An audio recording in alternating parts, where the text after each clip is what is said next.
Ronaldo পরবর্তী সময়ে Real মাদ্রিদের সেরা খেলোয়াড় কে? Toni Kroos, Luka Modric, Vinicius, Rodrygo নাকি কারবাহাল বেনজেমা?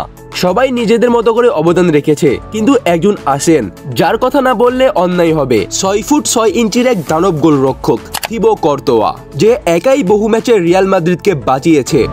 গতকাল গেটাফের বিপক্ষে ম্যাচ, একটা গুরুত্বপূর্ণ সময়, সামনে কোপা দেল রের ফাইনাল। এমন সময় দলে ইনজুরি। ম্যাচের 88 মিনিটে কাভাঙ্গা ইনজুরিতে পড়ে 10 জনের দলে পরিণত হয় মাদ্রিদ। তখন আর কোনো বদলি নেই, চারদিক থেকে প্রতিপক্ষের চাপ, এক গোলের ক্ষীণ লিড।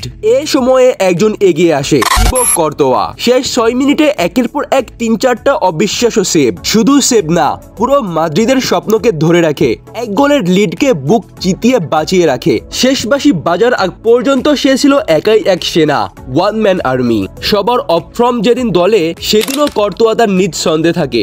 আর অফ ফর্ম হলে তাও সে যতগুলো সেভ করে তাতে রিয়াল হার এড়ায়। তাকে ছাড়া কিছু মুহূর্ত কল্পনাই করা যায় না। কোপা দেল রে হোক, লা লিগা হোক কিংবা চ্যাম্পিয়ন্স লিগ, সব ট্রফির পিছনেই এই বেলজিয়াম প্রাচীরের ছায়া আছে। থিবো কর্তোয়া, তুমি শুধু একজন গোলরক্ষক না, তুমি রিয়াল মাদ্রিদের নির্ভরতা, আশ্বাস আর অদৃশ্য নায়ক।